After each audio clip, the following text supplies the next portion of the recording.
by the mercy of Tejas Krishna Prabhu. Hare Krishna. Thank you for allowing me to be here and to visit again. This will be my first class for the year. The last time I publicly spoke was here, a year ago. And now we have lots of brilliant speakers and much more senior devotees. Thank you for giving me the opportunity again.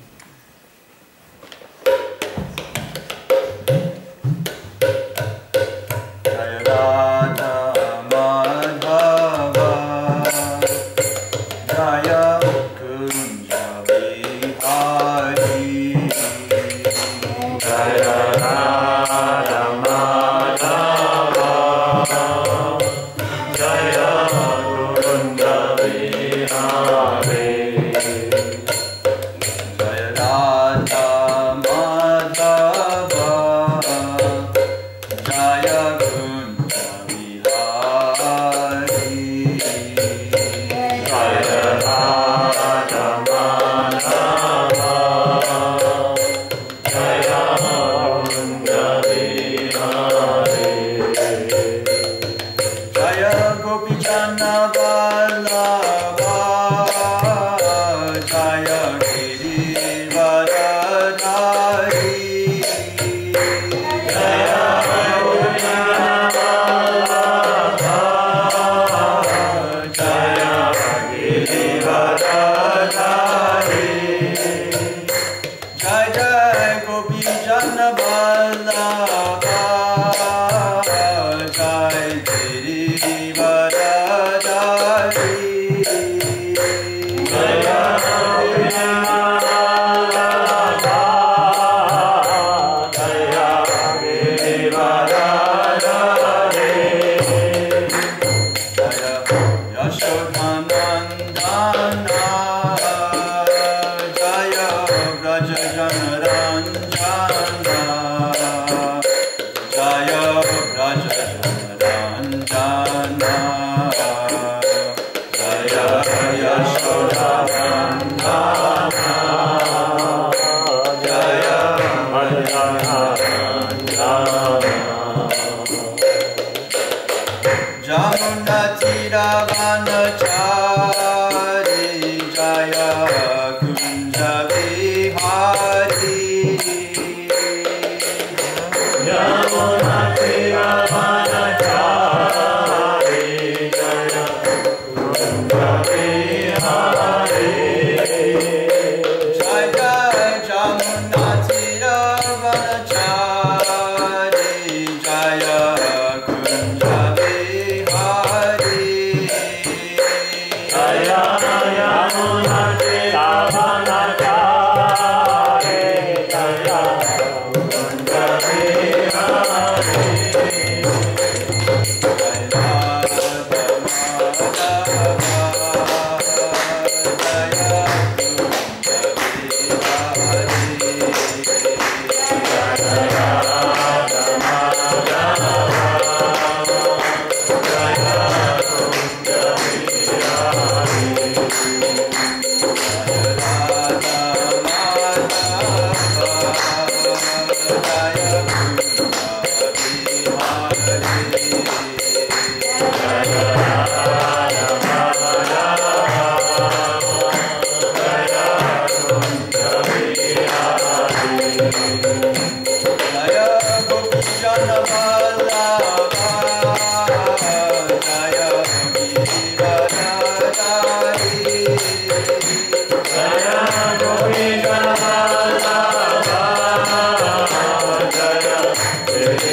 Yashodanandana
Srimad Bhagavatam ki. Sarva Vaishnadevi Namo Namaha. Jai Srimad Bhagavatam ki.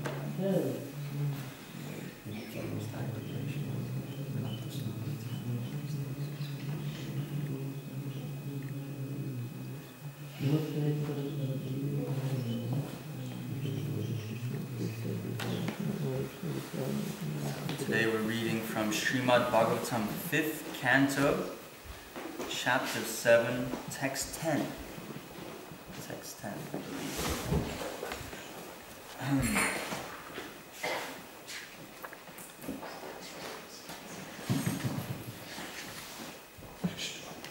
Everyone has a copy?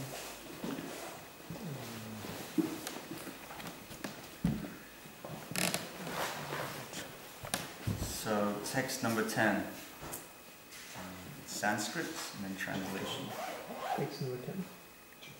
That's what I was told. Text number 10. So, Sanskrit isn't my first language, but I'll try my best. you can assist me if required. 7? Chapter 7? Chapter 7, 5, 7, 10.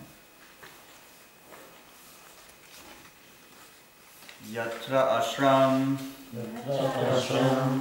padya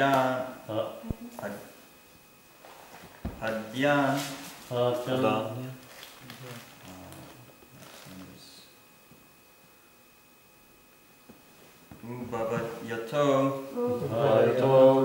nabir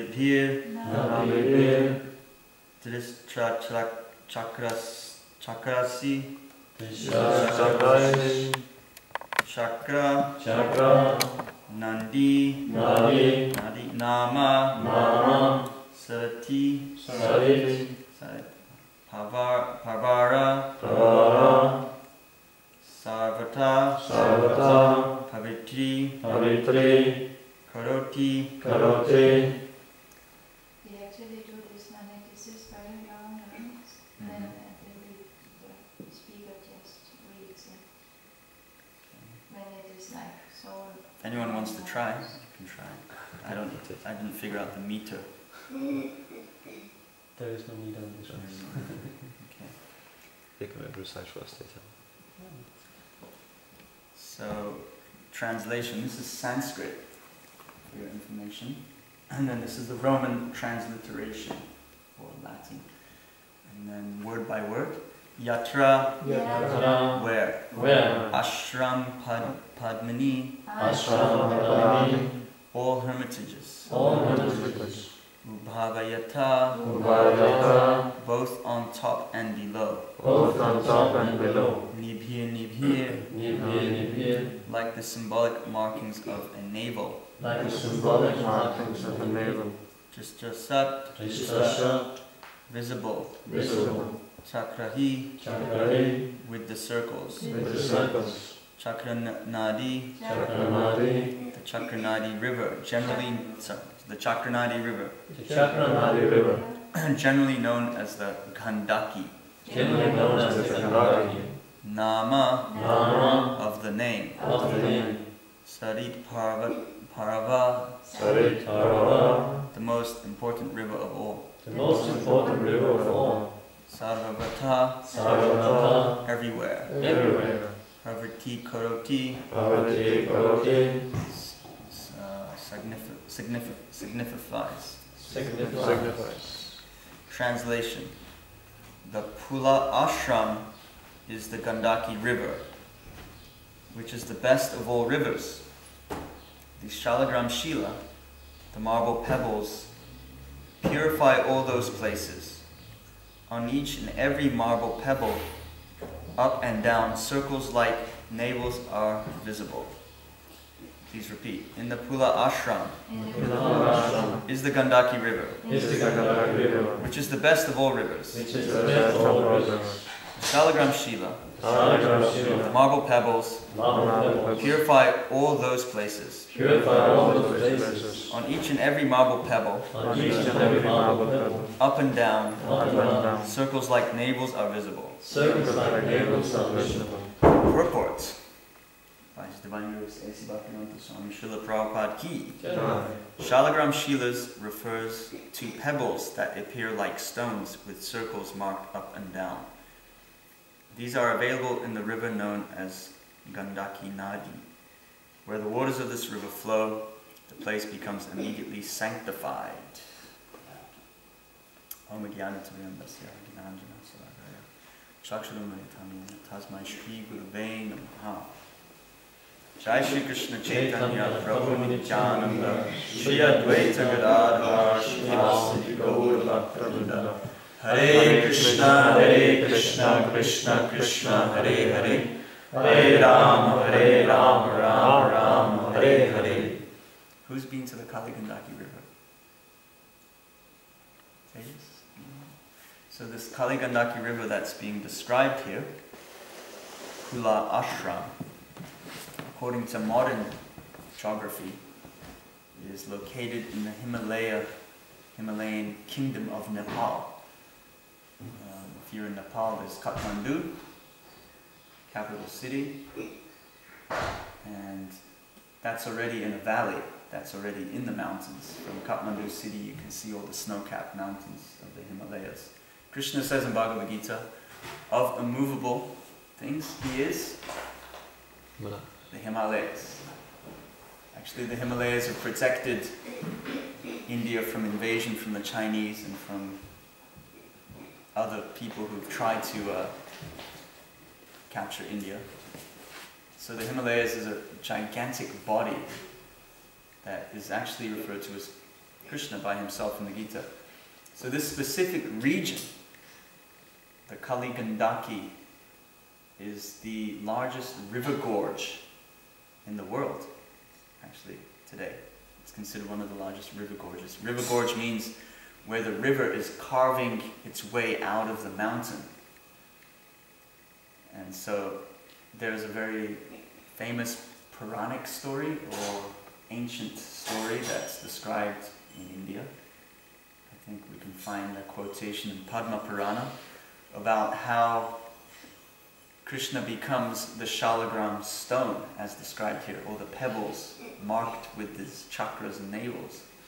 And that story is, just to kind of bring it into a very short version, in the spiritual realm of Goloka Vrindavan, Sudama, I think it's Sudama? Sridama, one of Krishna's cowherd boyfriends, gets cursed to become a demon called Shankachuda. And Vrindadevi gets cursed to become Tulsi. So then they reappear in this realm, in this material realm, and Sridama is called Shankachuda, but he still worships his Lord Krishna, or Vishnu. Brahma arranges marriage between Shankachuda and Tulsi.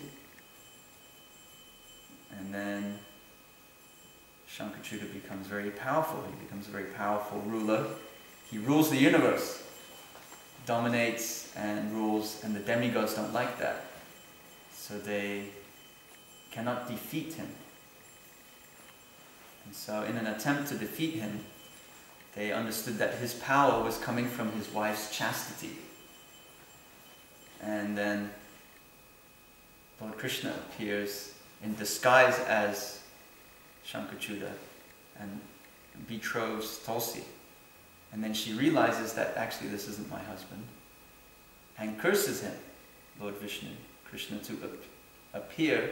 She says to him something to the effect that because your heart is so stone-like and hard, because even though Shankachuda was like a demon and he was defeating the demigods, still he worshipped Lord Vishnu. He said, still he was your devotee, and you betrothed, meaning that her chastity was broken, and then he lost his power, and the demigods defeated him, killed him. So then she cursed him that you become the shalagram stone.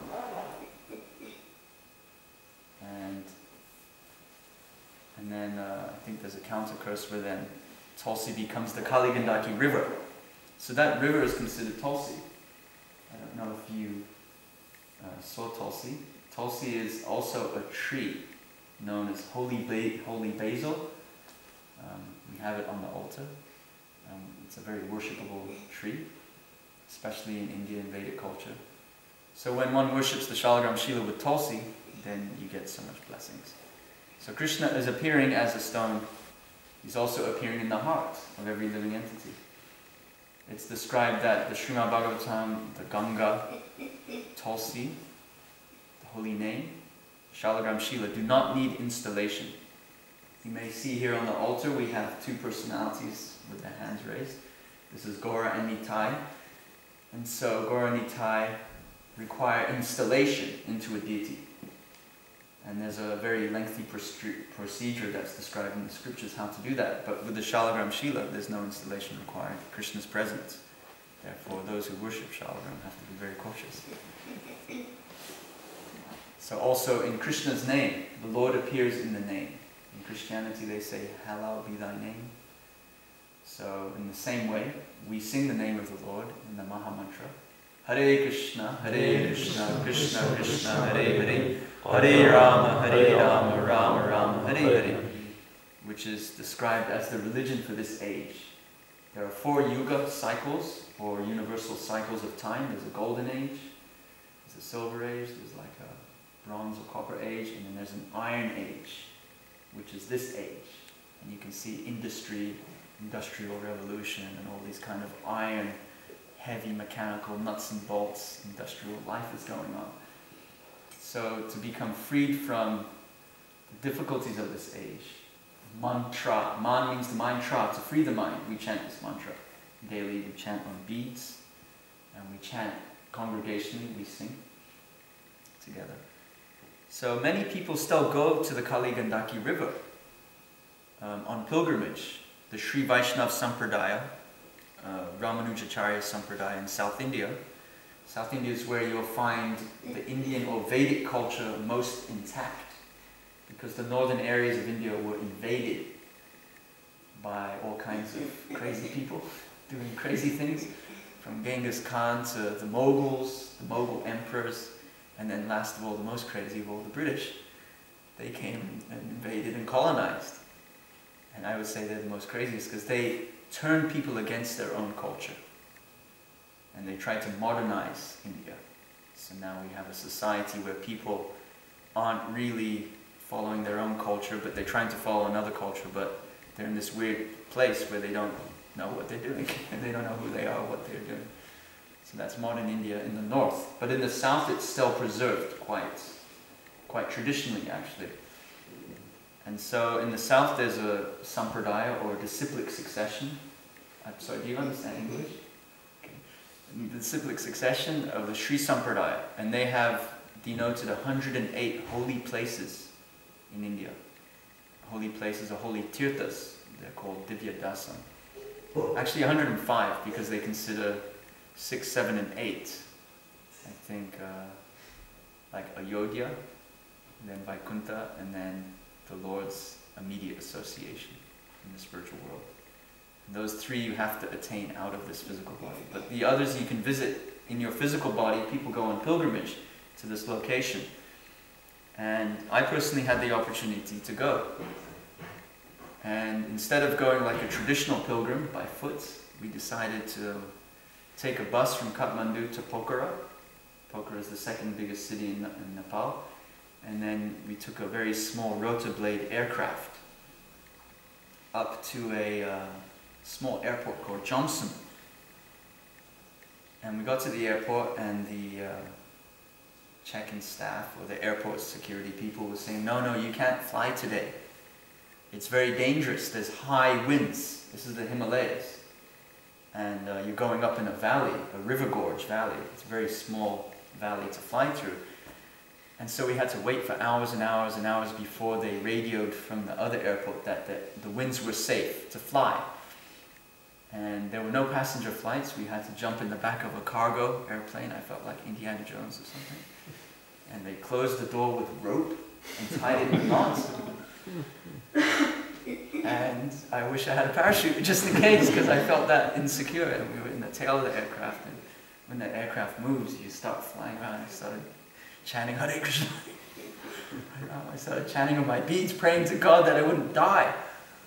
Because actually, unfortunately, when you go up in that aircraft, and I looked out of the small window, I realized how infinitesimal and nothing you are. You become very humbled in front of the Himalayas, because you're actually like a mosquito. You sound like a mosquito flying up in this gigantic body of mountains. And at any given moment, any wind could just blow you into the side of a mountain, and that's the end of the physical realm.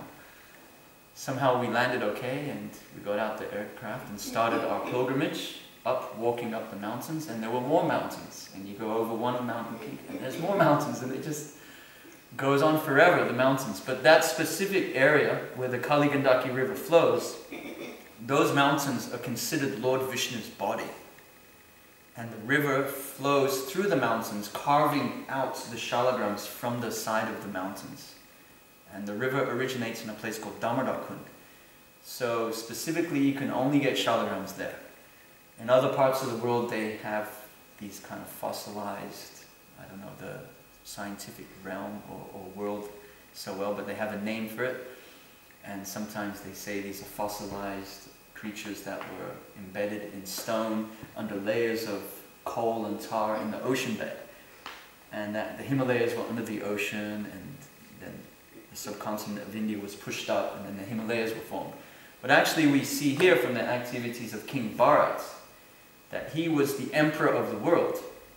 According to this section of Srimad Bhagavatam, the world was one landmass, and many, many kings were ruling in different regions. I guess this would be the Nordic or Celtic region, and they worship some kind of demigods here, Thor and others. There's some ancient culture associated with this region, so that's like an offshoot of the Vedic culture. But the emperor had all the other kings bow to him, or offer homage and offer respects. Maharaj Parikshit at the onset of Kali Yuga goes traveling around to all the different regions of the empire, and all the other kings bow and offer respect to him. Also, I believe we have seen in this section that Bharat Maharaj has performed the Ashwamedha sacrifice, or the horse sacrifice, and only the emperors could perform that. And so it was one landmass, and after King Bharat ruled, it became known as Bharatavarsha. And then according to geography and other modern scientific terms, there's tectonic plate movement. Africa and South America separated, and there's these different concepts, but according to the Vedic concept, it was one landmass that later became divided, and he also gave 5 regions to his 5 sons to rule and to be kings over. So he retires here in the Kali Gandaki river. It's called the Kali Gandaki because the river is actually dark. Kali or Kala means black. And the minerals that come out of the Himalayas turn the river black. And many people who follow the Vedic culture, even a lot of Tibetan, Nepalis, Buddhists, they go there on pilgrimage. So it's considered that as a young man or a young person, you engage in student life from the age of 5 to 25. And then for those that choose to, there's 25 to around 50, you engage in family life, or more engagement in the kind of managerial, materialistic things like a king would be engaged in, or an emperor. Then after 50, one is then encouraged to leave that, to discard it, to leave it, and then go on pilgrimage and to attain spiritual enlightenment.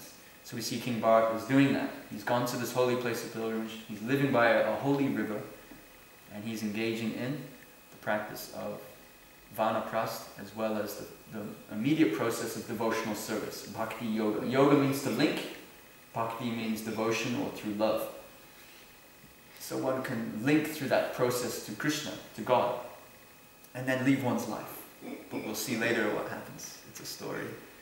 And some things happen in his practice of enlightenment. Some future attractions.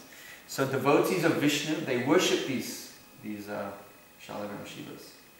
And one specific devotee, Gopal Prabhu, who went on pilgrimage to the Kali Gandaki, was taking bath, and with his water pots, some of the Shalagram Shivas went inside. And he returned them, and after 2 or 3 times of that happening, he realized they wanted to come with him back to Vrindavan and be worshipped. Vrindavan is the place of Krishna. It's near Agra and Delhi. It's in between the two. A holy place called Mathura district. Vrindavan. I don't know if you've been to India. You have? Have you seen the Taj Mahal? Yeah. So you drove right past it. We're literally right there on the national highway. There's a little turn off. It's a 5-minute turn off the national highway on the way to the Taj Mahal. That's where I live, in an ashram. This is an ashram, or a temple. Ashram means a place of shelter. So devotees come here for shelter, the shelter of Guru, Srila Prabhupada, and Krishna. So if you ever come back to India, you're welcome to visit. And take my email address, and we'll show you Vrindavan, the land of Krishna. Also, Vrindavan is a place of pilgrimage where people retire and give up their practice. But Gopal Bhatta Goswami came to Vrindavan, and one of the Shalagram Shivas self-manifest into a deity of Krishna, playing flute. Radha Raman. So I'm sure you've all got to see Radha Raman. It's It's much easier to take darshan of Radharman than to go to the Kali Gandaki. Recently, some devotees from Chowpatty, some disciples of His Holiness Radhanath Swami. Radhanath Swami is a disciple of Srila Prabhupada. He's a living sannyasi guru, initiated spiritual master, bona fide spiritual master. I don't know if you have his book here. You show them the book. He wrote a book called His Journey of India. So they were flying on one of these aircrafts to go to this airport, Johnson, and then trek to Muktinath, or take darshan of this holy place of pilgrimage. And the flight had to turn around due to bad weather on its return journey. Unfortunately, it crashed into the side of a mountain near to a military base, and all the soldiers came out to assist the people. And I think of the few people that survived, there was only 2 Danish people that survived, a Danish couple. So I was quite blown away by that, because we had, I think, maybe 8 devotees, Hare Krishna devotees from Bombay, which is the financial capital of India, with family and children, and they were on that aircraft, and they died. But the Danish people walked out alive. I couldn't figure it out. And then I realized, it's a holy place of pilgrimage. It's a holy tirtha. So these devotees had enough spiritual credits in their spiritual bank account that Krishna took them when it was their time. Rakre Krishna Mare Ke, Mare Krishna Rake Ke. But I guess this Danish couple, they walked out of the wreckage completely okay. And I guess it's up to us to find them and speak to them about their good karma, or maybe lack of it. We say if you do good things in life, you get good karma. So the way to look at this, it seems very horrific. An airplane crash, children, wife, family, all these devotees, they left their body. But it's a holy place. So in that respect, they get to, their next life will not be in this material realm. It will be in the spiritual realm of Lord Krishna, or Lord Vishnu, Shalaram Shila. Because that whole region is Lord Vishnu's body. But then somehow the Danish couple walked out of the wreckage without any harm, just some scratches. But Radhanath Swami had to cancel his tour in America and fly back to be with the families in Bombay. Quite a difficult situation.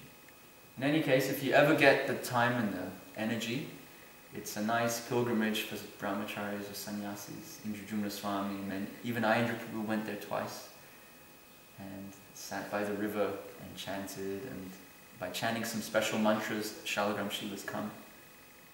I personally chanted Gopal Gayatri mantra, and my Shalagram Shila came to me.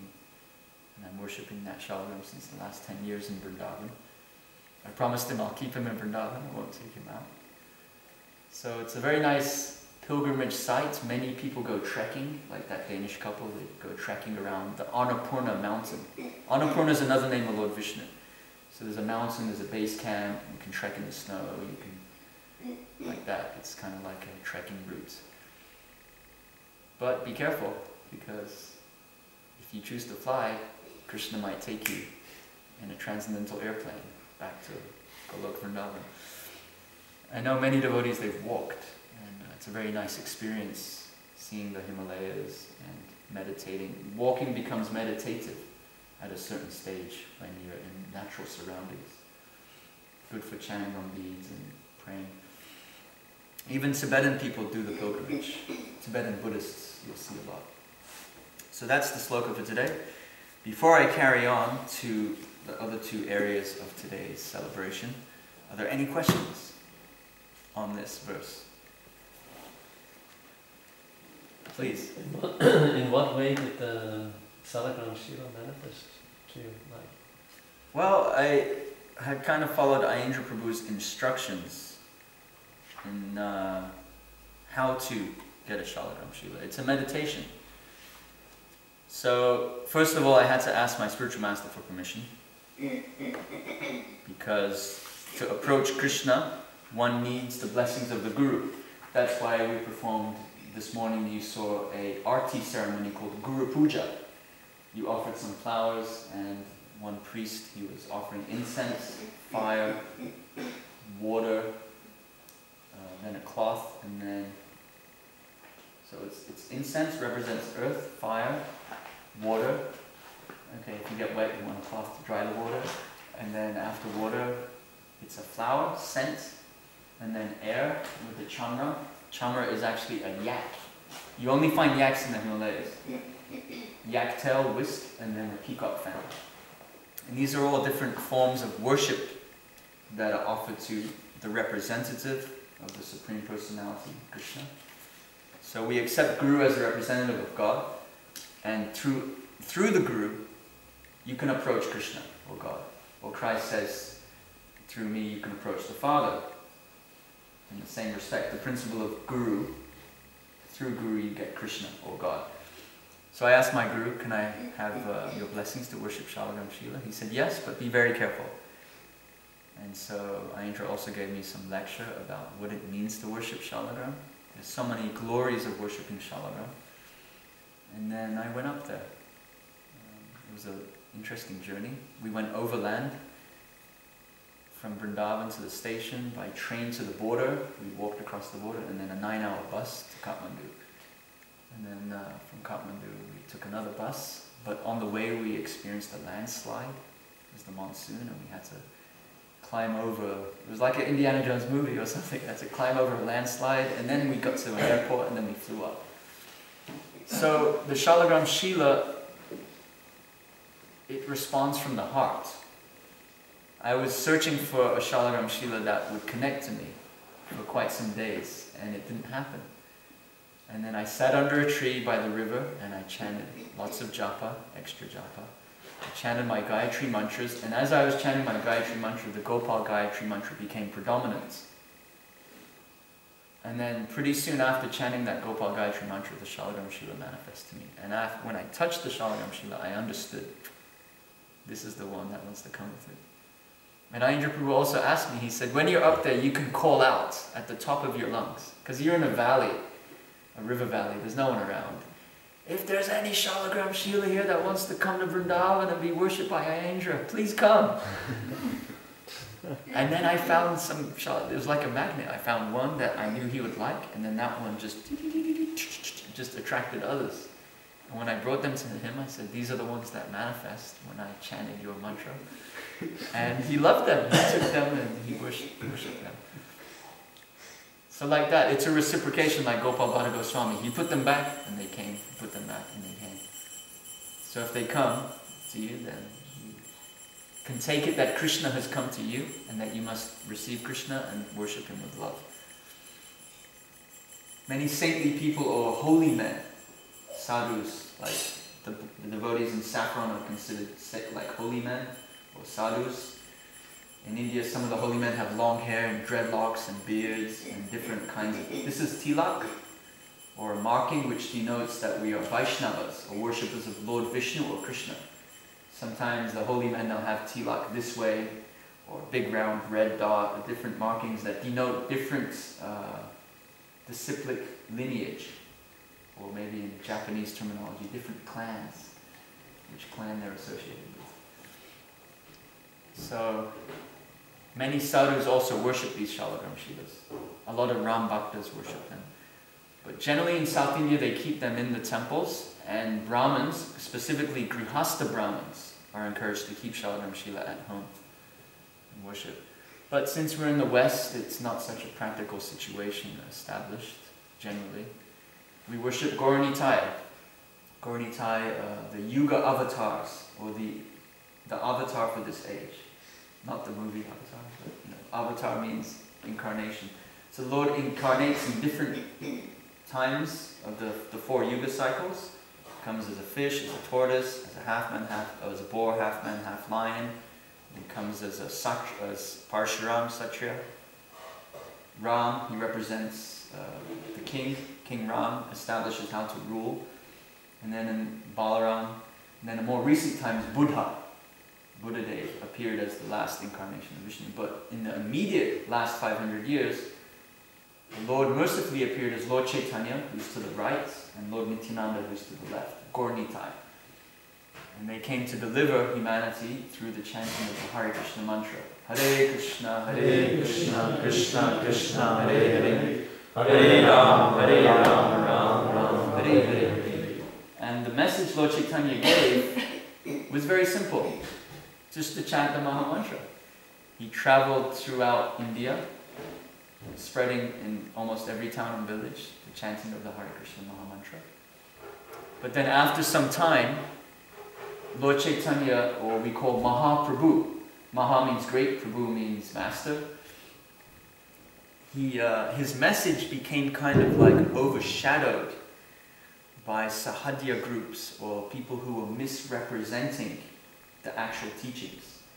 And we even see that in modern day society. The Old Testament or the original biblical teachings have been like shadowed, and now it's like, where's the real message gone of what Christ was teaching? So in a similar way, Lord Chaitanya's message was kind of distorted.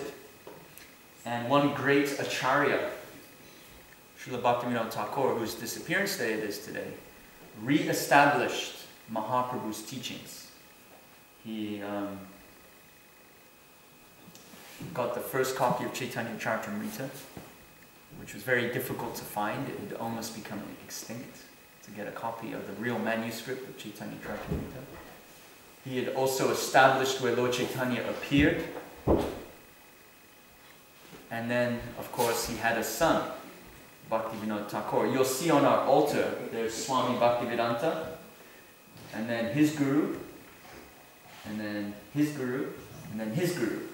So that's who this is, Bhaktivinoda Thakur. And we're going to read a little bit about a summary of his life and qualities, since today is his day that he departed this world. The Thakur's biography has summarized his life and accomplishments in various ways, each of them exhibiting keen appreciations of various aspects of character and accomplishment of this Mahabhagavat, our beloved Acharya. Mahabhagavat means great, the topmost devotee. Acharya means one who establishes, like Bhaktivedanta Swami, he is the established Acharya for the International Society for Krishna Consciousness. So His Divine Grace Asa Bhaktivedanta Swami Prabhupada gives a summary and appreciation of the Thakur in a transcription from a lecture given on Gaur-Purnima 1969. This is Srila Prabhupada's quotes here.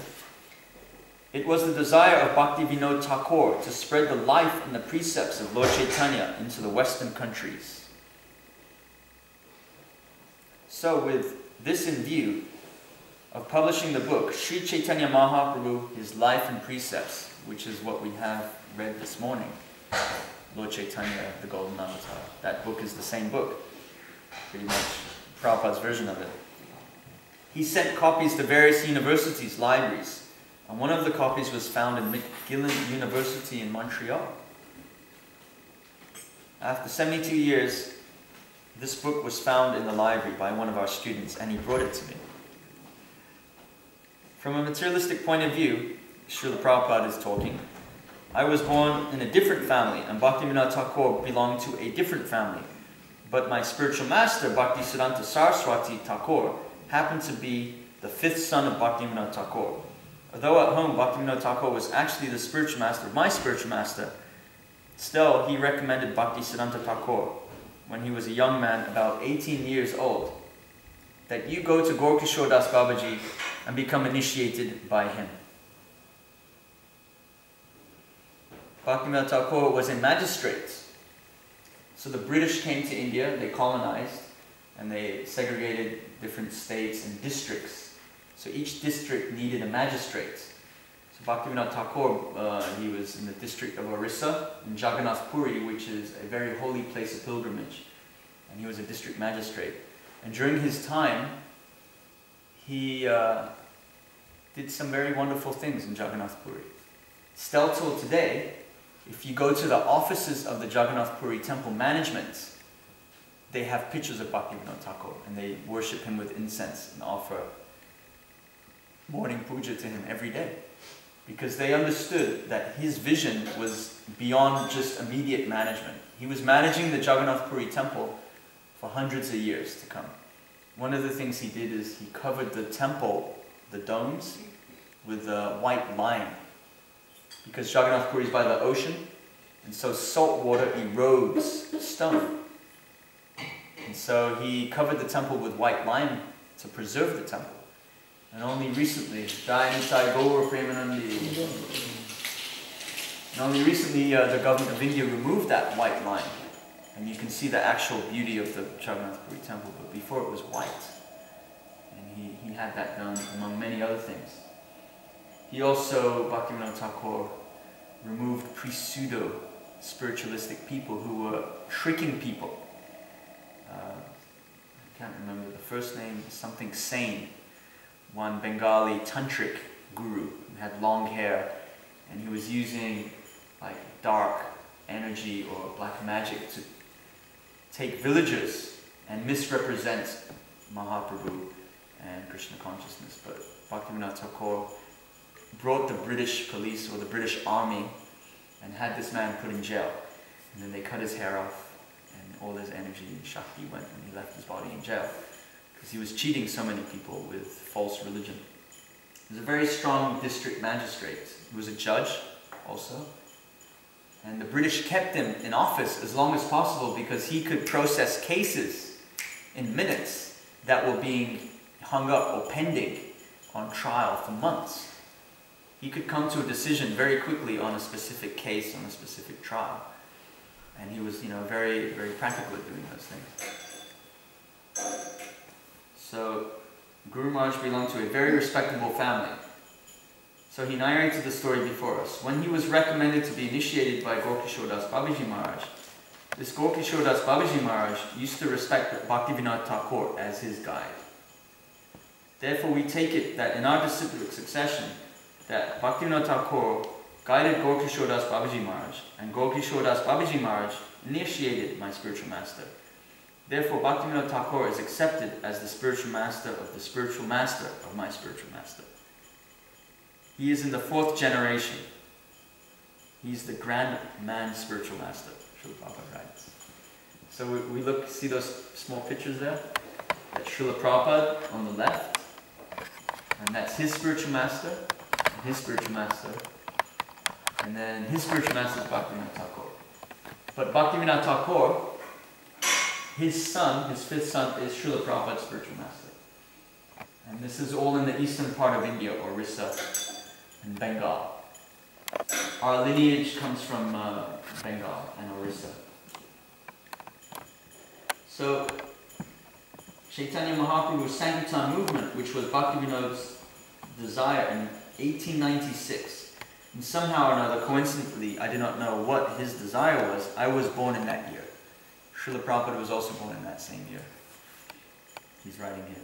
And by Krishna's desire, I came to the disciplic succession, to Saraswati Thakur, and he asked me to go to the Western countries and preach Chaitanya Mahaprabhu's teachings. The spiritual line of understanding is different from the materialistic point of view. The idea that I was born in a different family and Guru Maharaj was born in a different family. Bhaktivinoda Thakur was at the time a district magistrate or a government servant. By Lord Chaitanya's desire, we have come in the same line of disciplic succession. And that was taught by Bhaktivinoda Thakur in 1896. That these teachings of Lord Chaitanya should be spread in the Western countries. Or by chance or coincidence, it is now happening. We should take it for granted that wherever it is happening at the present moment by my humble endeavor, it is all the grace of Bhaktivinoda Thakur. Therefore, on this auspicious ceremony of Lord Chaitanya's appearance day, it would be greatly beneficiary for us to hear from Bhaktivinoda Thakur what he wrote 72 years before, and after 72 years, being a humble servant in that line, and trying to distribute his teachings. There is a spiritual coincidence, and we should take advantage of Bhaktivinoda Thakur's books. Practically, this Chaitanya movement was, of course, Lord Chaitanya inaugurated 500 years ago, and after that, so many pre-pseudo-Chaitanyas. What's this word?